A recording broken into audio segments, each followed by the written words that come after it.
Bonjour, je vais vous présenter mon chariot de randonnée PVC.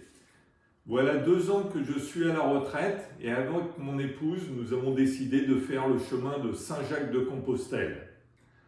On ne voulait pas porter de sac au dos et pouvoir emmener ce que l'on voulait sans trop de limite de poids et être autonome. Notre choix s'est porté sur un chariot de randonnée.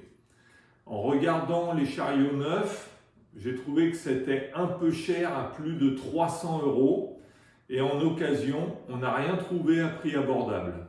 Donc j'ai décidé de fabriquer mon chariot de randonnée. En lisant les avis des chariots de randonnée sur internet, les spécifications que j'ai retenues sont pliables, avec 2 roues, avec amortisseur et transportables au dos. J'ai décidé de fabriquer ce chariot de randonnée en PVC car j'adore cette matière qui est légère, facile à travailler, solide et bon marché. Le résultat est ce chariot qui revient à environ 100 € et est capable de transporter environ 15 kg. Je vous laisse découvrir la suite si vous voulez fabriquer le même ou simplement vous en inspirer. Voici un aperçu des différents modes d'utilisation du chariot. Le premier et plus important, c'est donc le tractage normal, où le chariot est accroché à la ceinture avec 2 petites boucles et on peut randonner normalement. L'expérience montre qu'il a tendance un petit peu à osciller. Donc très souvent, je mets la main sur la poignée pour le stabiliser. Sinon, les oscillations, en fonction du revêtement, peuvent devenir trop importantes et il va finir par toucher le sol. Donc très souvent, la bonne pratique que j'ai adoptée, c'est une main qui stabilise le chariot, en plus des boucles de fixation à la ceinture. Voici un autre mode au dos déplié. Donc là, on arrive sur un petit pont au-dessus d'une voie ferrée. Donc là, pour pas perdre trop de temps, on va directement le mettre au dos et traverser ce petit pont. Voici le mode au dos plié. Donc là, typiquement, on est parti de la maison et on va aller prendre le train, sachant qu'il fait, avec un sac de 12-13 kg, plus les 4 kg du chariot, ça fait quelque chose comme 18 kg, c'est un petit peu lourd. Dans ce mode compact, on peut également le poser par terre sur ses 3 pieds, typiquement dans le train, par exemple. Et sans le sac à dos, on va retrouver donc le mode compact de rangement pour le ranger dans son armoire en attendant la prochaine randonnée. L'application du chariot, donc on va commencer avec les 2 sangles de fixation du sac à dos. Donc en les mettant à peu près à ce niveau-là, on passe un tour autour et on arrive à fixer le sac en bas et en haut. Roue increvable en matériaux EVA, donc ça a l'air de bien tenir, j'espère que ça résistera très longtemps. Sur ces roues, on trouve des roulements de billes standards, c'est-à-dire exactement les mêmes qu'on a sur les rollers. Amortisseur cylindrique en caoutchouc, donc qui va permettre d'absorber les chocs sur les chemins caillouteux. Essieu démontable sans outils. À la main, on prend l'amortisseur et on va le faire tourner pour le dissocier de la plateforme. Maintenant, on va voir le joint torique ou anneau solide qui s'attache à la ceinture et permettant pour les joints toriques d'amortir les oscillations du chariot. 2 poignées pour stabiliser, tirer ou pousser la plateforme.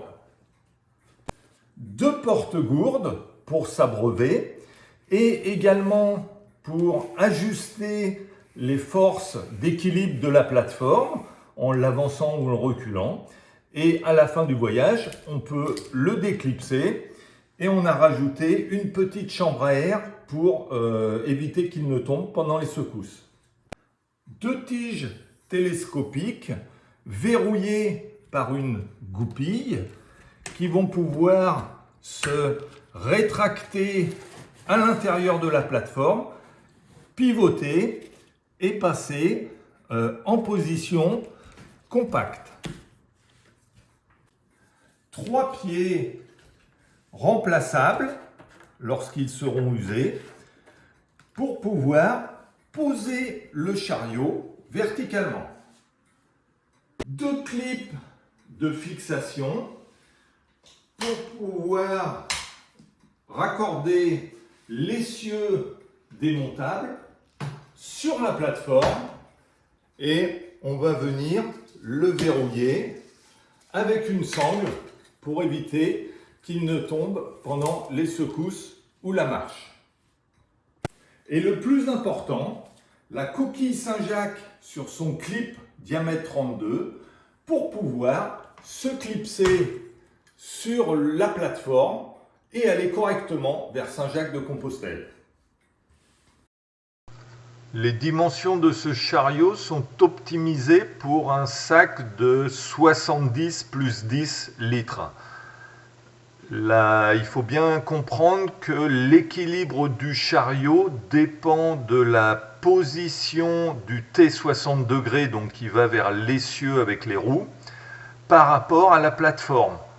Plus cette position est vers le bas, plus le chariot appuiera sur la ceinture.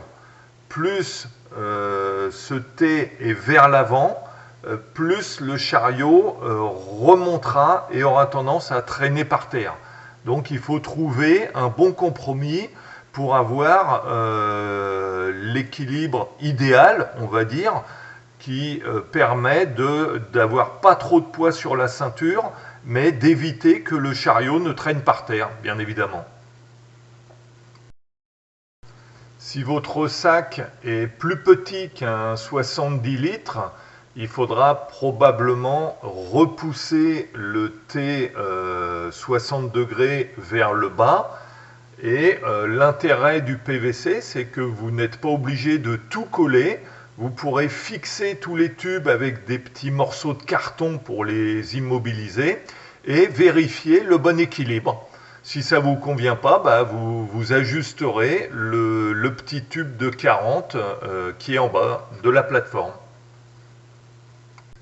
Si comme moi vous voulez fabriquer votre chariot de randonnée en bénéficiant de mon expérience, vous trouverez toutes les informations dans 4 vidéos YouTube, celle-ci sur la conception, 2 autres sur la fabrication et une dernière sur le test du chariot. Vous pourrez également télécharger un fichier PDF qui contient toutes les informations détaillées sur ce projet. Après 2 ans et près de 300 km sur le chemin de Compostelle entre Paris et Tours, voici un petit retour d'expérience qui a conduit à des améliorations et des renforcements sur ce chariot. L'amortisseur de choc ou cylinder block a dû être remplacé. Le premier que j'avais choisi était en forme de diabolo, comme sur les planches à voile pour les connaisseurs. Et il s'avérait qu'il était beaucoup trop souple. Au premier essai, le chariot s'écrasait par terre. Donc j'ai dû le remplacer par un cylinder block bien cylindrique qui encaisse beaucoup mieux les chocs, qui ne se plie plus et encaisse bien les chocs et travaille fortement dans les chemins de tracteur. Un roulement de roue a explosé après avoir parcouru beaucoup de distance dans des champs avec les empreintes des roues de tracteur. Donc je pense que les vibrations l'ont achevé. Je pense aussi que ce roulement était de mauvaise qualité car c'était celui livré avec les roues que j'ai acheté sur un site chinois. Donc après cela, j'ai décidé de remplacer les roulements par des roulements de roller de marque. Et j'ai également changé la fixation en remplaçant les petites entretoises autour des roues par des rondelles afin de mieux protéger le roulement et réduire le porte-à-faux. Une autre amélioration que je n'ai pas encore fait mais qui aura probablement lieu prochainement concerne le verrouillage de l'essieu sur la plateforme. Lorsqu'on visse les cylinder blocks sur l'essieu et sur la plateforme, avec les vibrations, il arrive qu'il se desserre légèrement. Donc, chaque fois qu'on s'arrête de marcher, je vérifie s'ils ne sont pas trop desserrés et je suis obligé de les resserrer. Et donc là, je pense qu'à terme, quand j'en aurai un petit peu marre, je vais mettre une petite goupille de verrouillage sur le principe des photos, en perçant un trou sur le bord du bouchon et en mettant une petite goupille angulaire qui sera verrouillée par un bout de chambre à air. Une option future pourrait être un étendoir à linge à l'aide d'un arceau de tente. L'idée, c'est de faire 5 boucles sur le dessus du chariot, l'arceau étant fixé dessous le chariot, et de mettre une tige pour rigidifier ces 5 arceaux sur le dessus. Une autre option bien avancée est la réalisation d'un plateau pour panier de chiots.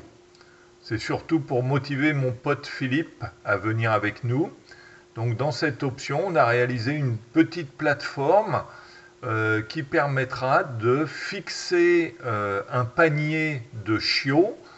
Donc c'est sûr que ça va alourdir un petit peu l'avant du chariot, mais pour un petit chiot, ça devrait passer.